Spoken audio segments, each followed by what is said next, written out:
universal health coverage in the country. We have had this conversation many times before. We've said, universal health coverage is something that we want to see happen. The government has said that they are rolling out the UHC. There has been money that has been earmarked for the UHC program. Of course, then COVID happened and there was an issue here and there on redistribution and reallocation of some of that budget. But the UHC dream is still on course. One of the key agencies that is supposed to ensure that we have UHC realized is the NHIF. And we ought to understand then the role of NHIF in this and what exactly it means. Is it that if you are an NHIF member, then you go to hospital and you get access to free medical coverage? What is UHC exactly? How much does it cover? Is it about accessing medical facilities, or is it about getting free medical care, or is it about getting cheaper and subsidized medical care? What exactly are the parameters of UHF or UHC, right? So we want to bring in a gentleman that we had a conversation with a couple of weeks back, and this is Dr. Peter Kamunyo. He is the CEO of the NHIF. Good morning, Dr. Ari. Good morning, Eric. How are you this morning? Very well, thank you. Good morning. Good morning. Good to see you, Doc. Just a couple of weeks and you're already graying. What's up with that seat? We are taking care of all the lives of Kenyans, so you can imagine. Okay. That is definitely a huge undertaking. Yes, it is. Heavy burden. But it's good to have you again on the show. Welcome to the Situation Room this morning. Thank you very much. It's a pleasure to be here always.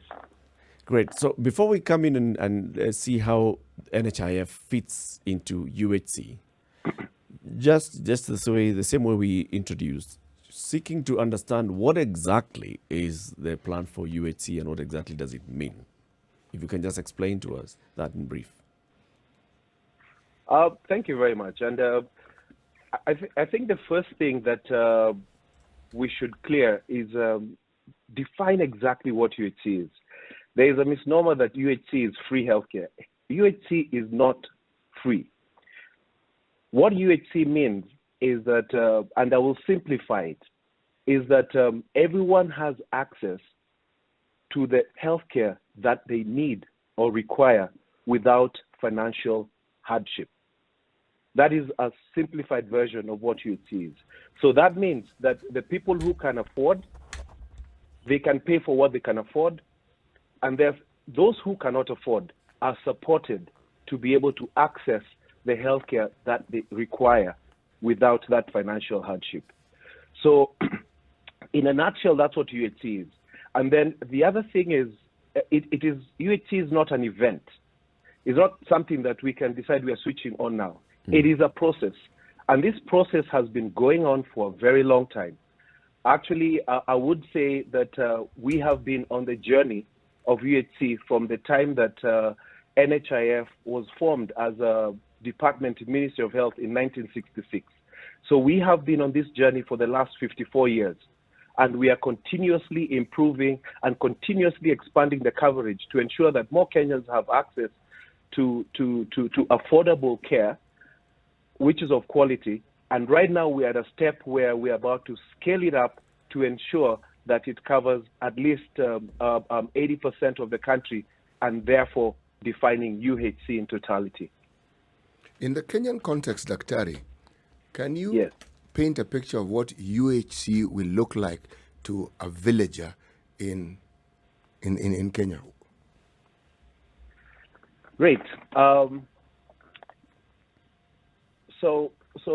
I will describe. I'll start describing by how even NHIF has been, so that I can bring that in. Thank you.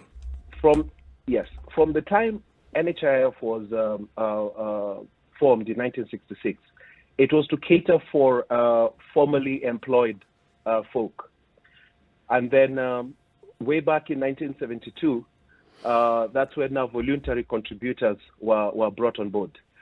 And if you recall, then it was just reimbursement for hospitalization. So when you go to hospital, there's a fixed fee that the hospital will be reimbursed for your care. So it didn't take care of outpatient, and it didn't take care of anything else. Now, come 1998, when NHIF became a parastatal, and then fast-tracked to 2015, when we introduced super cover. And with super cover, there were two key things that were introduced. Number one was outpatient care, and then number two, specialized services and packages. So from this point, it meant that as an NHIF member, you would be able to get comprehensive, wholesome care, both inpatient and outpatient, and even referral services. And this is the point where even as an NHIF member, if care is not available in this country, you would be able to get the care outside the country. So back to the question, what does it mean for a Kenyan? First, it means that as an NHIF member, you'd be able to access services from our 8,189 facilities across the whole country, 70% of them being government facilities, about 26% of them being private facilities, and about 4% faith-based organizations. Now, of these facilities, we have different contracts with them. We have what we call contract A and B, whereby for A is mostly government facilities or public facilities, B is mostly faith-based, and other private institutions have accepted what we call a comprehensive contract. That is, you go in and you get your service without paying a shilling. And then we have contract C, which tend to be more of the middle and higher end private institutions, whereby there are certain services that they are contracted for a fixed fee. So as a Kenyan in the village, if you're a valid NHIF member and walk into any institution which is a category A or B, you will get service without paying even a shilling. For category C, there are certain services like surgical packages that you still get without paying a shilling, but then there are other services that you might need to pay because of other things like the hospitality. You understand that they cost more per day, etc. So as an NHIF member, you have access to quality healthcare without paying a single shilling. Now, there might be also people in the village who are employed, and those who are employed, you know that they contribute in a graduated manner up to a contribution of about 1,700 shillings a month. And for others who are voluntary members, it's 500 shillings a month or 6,000 shillings a year for all this suite of comprehensive package. So a prerequisite to then being a user or being a benefactor of, or beneficiary rather, of UHC, the prerequisite is to be a member of NHIF. Yes. Okay, so what is the, even before we get into the more of the nitty-gritty, what's the footprint now in the country in terms of NHIF membership? Because if we're going to look at it universally and completely, then I would assume that the desire is to have as many people in the country covered by NHIF, not because of the commercial value for NHIF as a fund, but for the desire that everybody in the country has access to quality healthcare. So what does it look like now in terms of percentages where Kenyans are concerned? Right. Thank you, Ndu. That's a great question. And we have been growing in numbers. In fact, right now we are smack in the middle of our strategic plan 2018-2022. And it was to grow numbers from 7 million to 19 million. As of end of the last fiscal year, 2019-2020, we had about 9.5 million principal members, which accounted for about 23 million individual Kenyans. That is about 43% of the population. But in that mix, almost slightly over half are voluntary contributors, and about 47% are the formal or formal sector. So now the other question, which I'll volunteer, is that most of the voluntary contributors are not active throughout. Mm-hmm. And that's why now the active numbers day by day keep fluctuating. Mm-hmm. But in total, we have about close to 23 million Kenyans in our database currently. Yes. And in terms of who is active?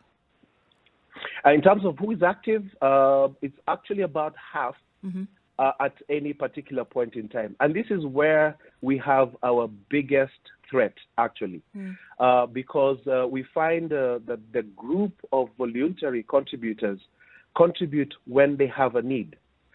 So you find that, I need this surgery. I'm not active, not been active for 2 years. So you start paying for a couple of months, then you go for the surgery. Right. And and this is a severe adverse selection. And I call it literally buying money. So it is one of the areas looking at addressing to ensure that the members who are covered continue paying. Because you can imagine if you pay 6,000 shillings and then you get coverage or surgery for, let's say, 180,000 shillings. It will take you about 30 years to even recoup that money. So that is where our challenge is. Yes. Okay. Yesterday, and I think it's very interesting that we're having this conversation today. Yeah. Yesterday, the Narok senator said that NHIF should be made mandatory for everybody in the country now. Maybe getting a little more details from him would be interesting. And he's actually saying that the Health Act then should be amended to make it mandatory for every Kenyan to contribute towards the fund, then, of course, in exchange to receive medical care. Do you think that's the way to go? I actually concur because, you see, as NHIF, we are a national health insurer. And our mandate is to ensure that we provide the service to contributors. Now, if you look at the way it is right now, we have put on board over 90%, 98% actually of government facilities and a significant proportion of the private facilities. And we are still continuing to enroll more. Now, for members who pay only when they have a need, they create a situation that this scheme is not sustainable.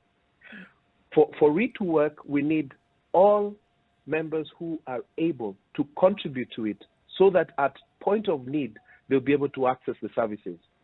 It may not be the bells and whistles that you might want, but if anybody needs anything extra, they can top up with private insurance.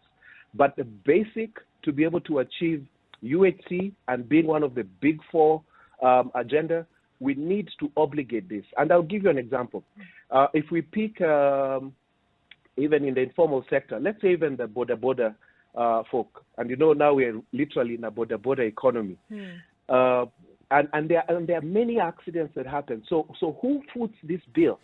Because we don't turn away patients in hospital. Who foots this bill? Yet, I bet you they can afford 17 shillings a day to contribute towards NHIF. Then in return they would have access to comprehensive care.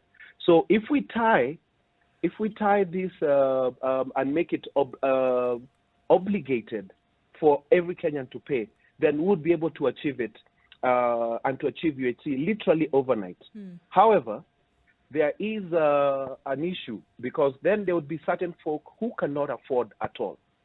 And these are the people that we would call the indigents.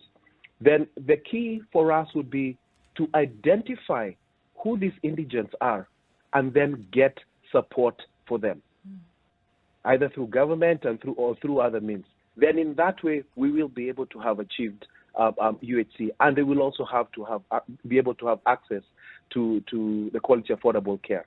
And indeed, there has been certain schemes that are supporting the indigents that we have been running for the last couple of years. And here we're talking about the health insurance subsidy program for orphaned children and the vulnerable, for the severely disabled, and also Linda Mama. So already we have been having a form of universal health coverage. Right now, what we need to do is to scale it up and to ensure that it remains sustainable by making sure we leave no one behind. Speaking with Dr. Peter Kamunyo, the CEO of NHIF, about UHC, the government program Universal Health Coverage, and NHIF is a key cog in this big wheel. So we want to understand, why is it then that we're talking about, people not being able to pay, or people only paying when they need arises? Is it because of attitude? Is it because of understanding of insurance or lack of awareness of what insurance is? Or is it just because, is the law going to solve that? So there's a law, and it says that I must contribute. You think that's going to make me contribute? And then how do you ensure that I contribute? You were explaining how you have a number of people who are voluntary contributors, and then there are those that, as you called it, buy money. When you are in need, that's when you come in to contribute. But when you're required to be contributing, like, monthly contributions or even daily contributions, you're not contributing. Now, there's a proposal by some legislators to put this mandatory through law, that everybody then becomes a mandatory contributor to the NHIF. The question then is, how do you force me to contribute? And then also, going with that question, have you tried to understand why people do not contribute? When they've registered, they know that they're supposed to be contributing, they don't contribute. Yeah, thank you, Eric. I think the first thing is, in fact, why do people not contribute? It's a myriad of reasons. I would put it, number one is fairly also cultural, and people understanding the concept of insurance. I think we've also not done a very good job in terms of educating people about insurance and and pulling for risk. So very many people feel, why should I be paying now for something that might happen or not in future? So the best example to show how obligation really helps and protects is like in motor vehicle. Nowadays, nobody thinks twice about insuring their motor vehicle. Why? Because it's obligated. But you think about it, that you would run and ensure that your car, metal and moving parts, is insured, yet your body is not insured. So it is something that we need to address and have a mind shift change in terms of looking at insurance as protection. Is not wasting money. In fact, there are many times, and even in my history in the insurance industry, people used to say, so I've paid this premium, my benefit is $500,000. At the end of the year, where's my $500,000? Where has it gone? You see, making people understand that you're paying, and whatever you're paying is so little, but it's going into a pot whereby a few of the ones who will get any of the occurrence will benefit from it. But that also includes you, should you get that occurrence. So we really need to do a lot in terms of education. But also sometimes when you obligate, then people are also forced to understand. And that's what you see has worked very well, like with motor vehicle insurance. But we need to, yes. My challenge with that is the enforcement. You see, motor vehicle insurance asks very many people who drive on the roads and why they have insured. Police. That's it. The rest of the stories are, if an accident happens. But the number one thing is they just don't want the cop coming to their windshield all the time checking insurance. So how would you enforce this if we mandated everybody or obligated everybody to take up NHIF? Great. Since as Spice FM, you're very fond of quotes, I'll also quote Tom Peters, who says, innovate or die. Right? So we must look at ways of doing that. And there are simple ways, for example, all these people who are trading, there are people who are trading in the counties, running vibandas, running stalls, licensing of border borders. You can tie getting this license to an NHIF, valid NHIF membership. Because if you're getting the license, it means you're trading. Then it means you have some income and you can be able to pay for that. And it is not expensive. It's only 17 shillings a day, literally. Yeah. So we can be innovative to ensure that happens, and with time, then it will be. Yeah. I think I also do think that the understanding plays a major role here. Understanding why your 17 shillings per day or whatever it is being contributed and what it actually does for you. I think that will also go a long way then in ensuring that people, in as much as they are paying as in an obligatory fashion, however, they understand the importance of why they're doing it. You know, like when I always give the example, when we talk about corruption, people say, well, it's just money being stolen from government. But if you could see what that money could do for you if it wasn't being stolen, you would then understand why you must kick corruption out the door. In this case, if you could see what benefit it would be of putting that 17 shillings away in the event that you got sick, then it would now create that picture in your mind. Even people who donate or not donate, people who contribute towards NHIF in a corporate setting who work. Just like Eric says about the people who are driving on the road and they've taken out insurance, it's not necessarily they protect their car so they don't get in trouble with the law.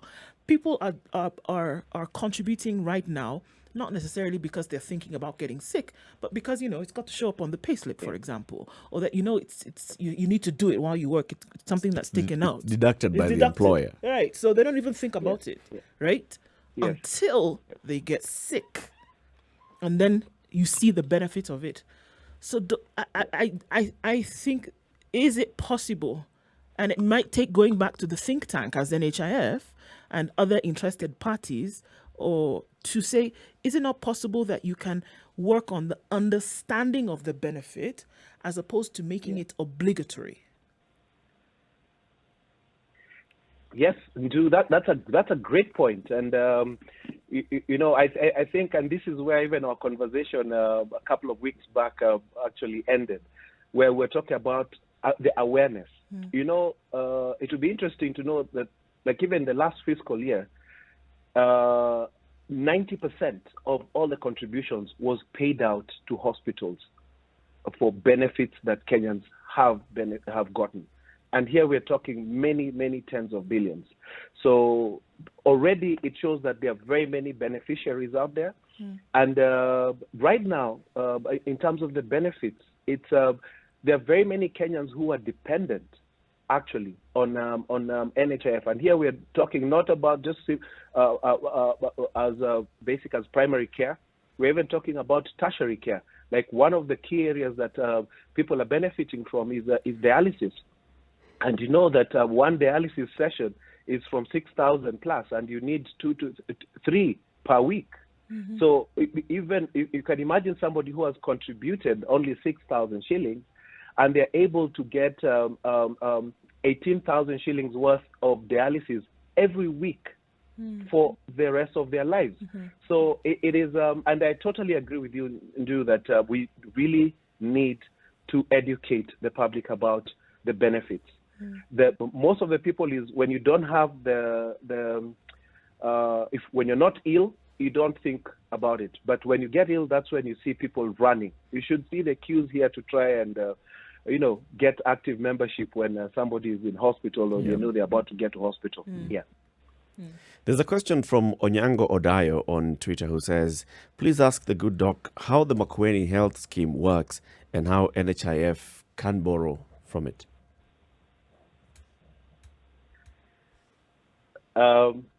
Thanks. Great question also. But the model is similar.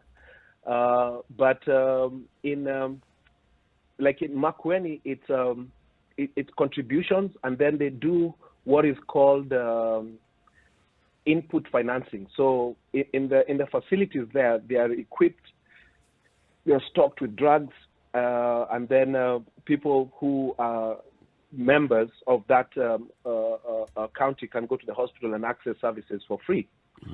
And that's how even the UHC pilot was. That's called input financing.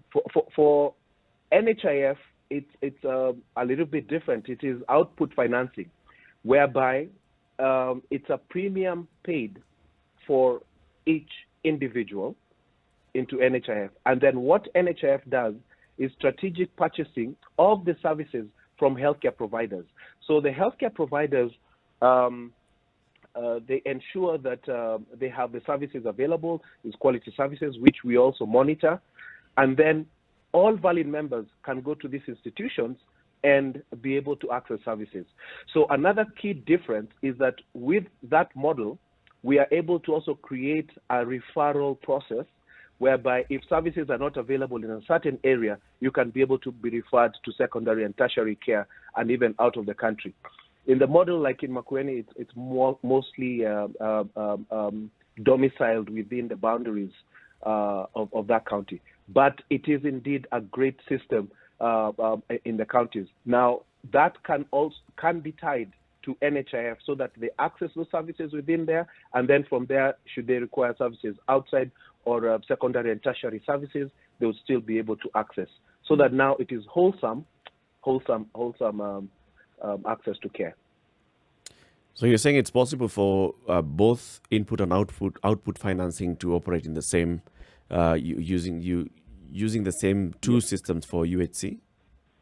Yes, absolutely, and it's already there to some extent because, like the level 2 and 3 government facilities are already supported, and we have accredited and Empanel actually contracted the same. And for members who are valid NHIF members, the access services there, they will be reimbursed for the services, and that will be able to create and enable even these facilities to be more sustainable. And also be able to have to sustain themselves so that they can grow and be more attractive to more members.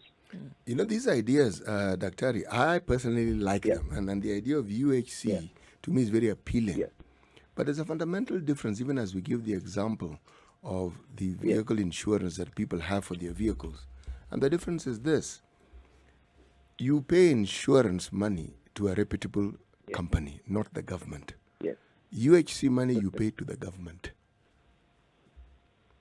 That is how it is viewed, and therein lies the problem. Mm-hmm. Because not with NHIF, no, government. Because the success rate of NHIF from time immemorial has been good. NHIF has actually, even with whatever problems it has had, NHIF has tended to meet their end of the bargain. That they have without fail. In fact, to the point where for the longest time it was taken for granted. But the moment you make it compulsory, what you will do is you will make it look like a tax. Yeah. When Muga, that's great observation. But also, we note that what we are trying to get to now to have UHC, when it's obligated, we are talking about obligated to join NHIF, to pay NHIF. And this, and it's good that you mentioned that because indeed, with this output financing model, it is transparent and accountable. Because Muga, you've paid your 6,000 shillings, you're a valid member for the year 2020, 2021, and you have your suite of services that nobody can take away from you. So, and there's nowhere that you can have, let's say, misappropriation of those funds. But we know that misappropriation can happen at facility level when you have that medical fraud, and that's another topic altogether. Mm-hmm. And I hope we will have that one day. In terms of how we have envisioned now UHC, and I would like to break it down again just very simply. Currently, we have what we call our national health scheme, which we call the UHC scheme. It has 3 members, key members: the statutory contributors of formal sector, these voluntary contributors, or whom we're calling informal sector, that we want to obligate, and then the group that comes out who cannot afford at all, whom we need to identify and support as government. And with those 3 having their premiums paid, we actually have UHC. So don't worry about the funds, because you'll be able to account for that, because you have the members, you can just multiply by the premium and you know where that money is. It's interesting because every time we talk about UHC, it's like somebody's waiting for the red carpet to be rolled out, and then they'll say on this date, October 25th, UHC will begin. So maybe you can explain. It's without understanding that it's a process. So, and then everything that is being done at the moment is getting the country to that. So could you give some thought to that in terms of what essentially would happen, and it's not necessarily a day when you walk in and things start. Yes. Yeah. And like I said, thank you, Ndu. Like I said at the beginning, it has been a journey, and this journey was started when NHIF actually came into being in 1966, because the purpose was to ensure that the workers have access to health. Then they realized, no, it's not just workers. We also need the people in the other sectors. So 1972, voluntary contributors were allowed.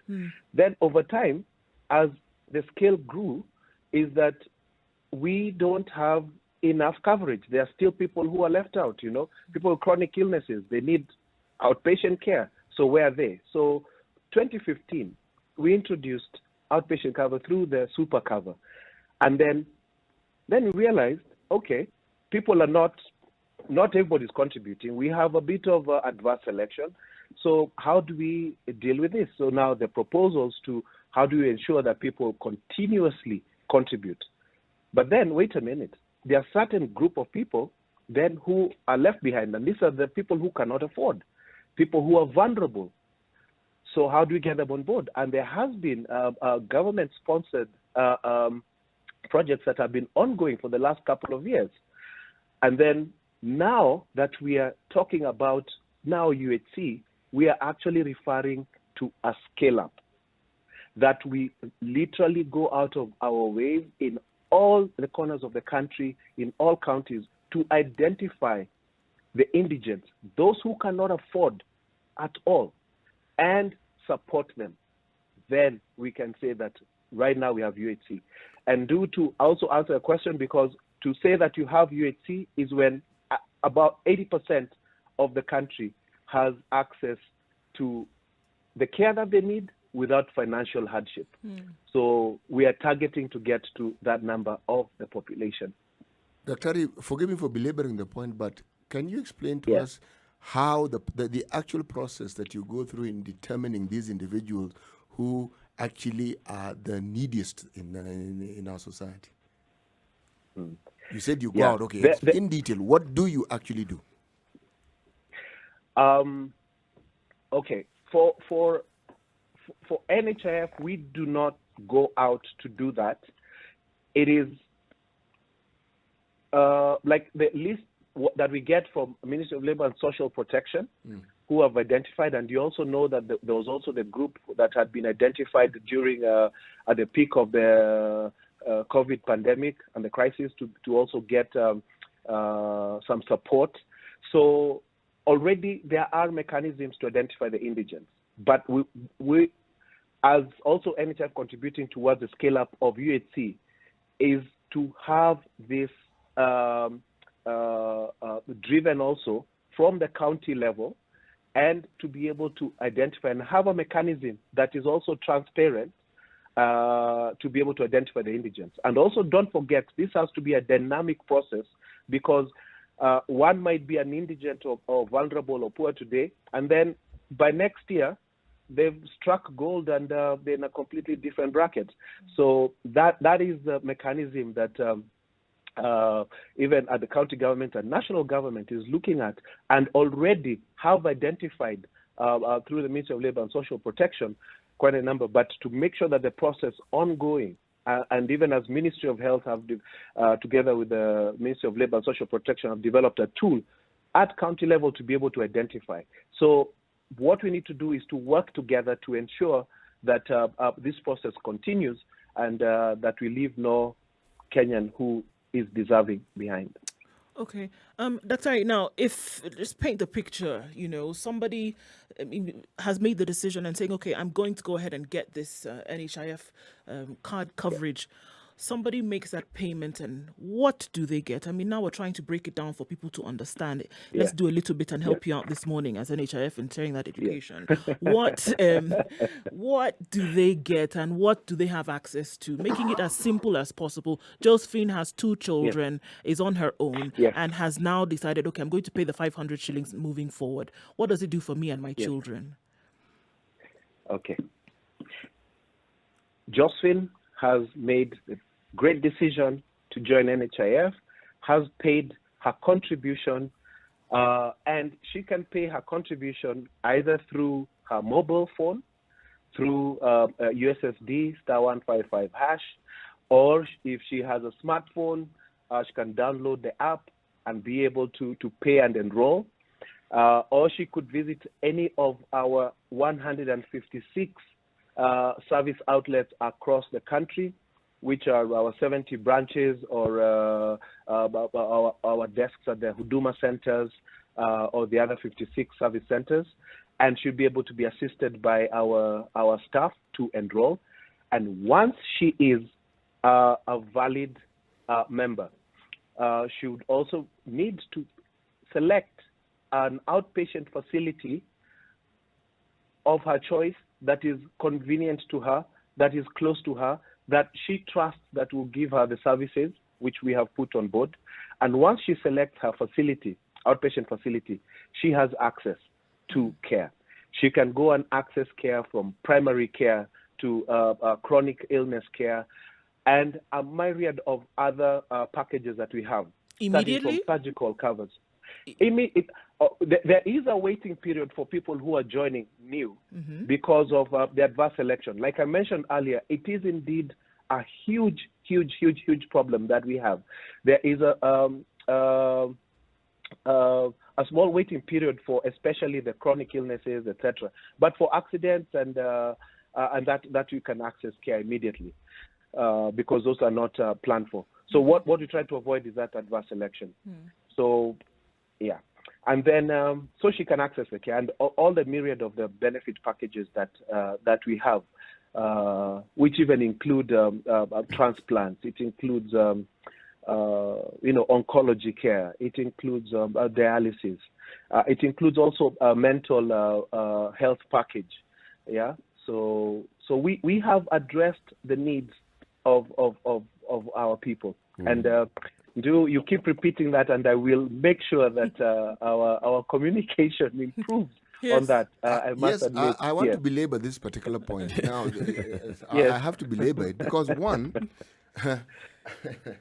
according to the statistics that WHO and other UN bodies put out, is that between the year 2015 and 2025, there'll be 9 million individuals who will enter the job market in Kenya. But I want to take it further back. Many of our young people get into Form 1 at the age of 14 or 15, some even 16. So meaning by the time they're in Form 4, they're already 18. Not everyone goes to university or a tertiary college. Now, where I'm going to is this. This issue of understanding the importance of insurance, why do you wait for it until people are able to actually earn a living? Why don't you ensure that this is something people, and the importance of which is understood at a very early age, so that when someone is able to pay for it or someone can afford it, it's not a teeth-pulling exercise that it is. It's something that they can easily and very quickly move into.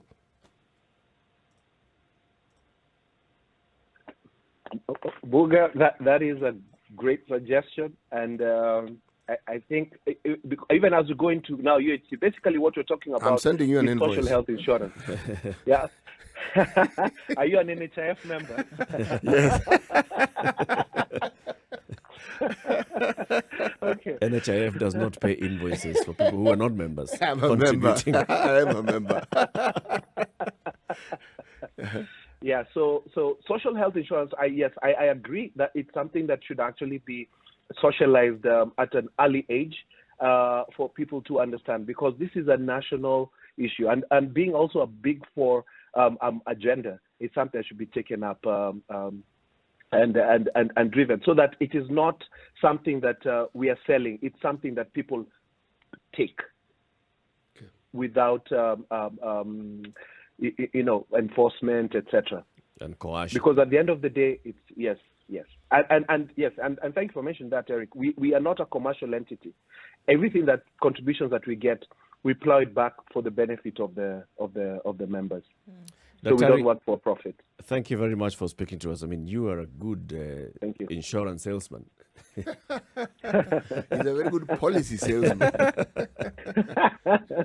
Dr. Peter Kamunyo is the CEO of NHIF. Asante sana for speaking to us and explaining how UHC is geared to work and telling us how far we are down this road. Asante sana, and we wish you all the best as you continue growing. Thank you very much, Mugandu and Eric.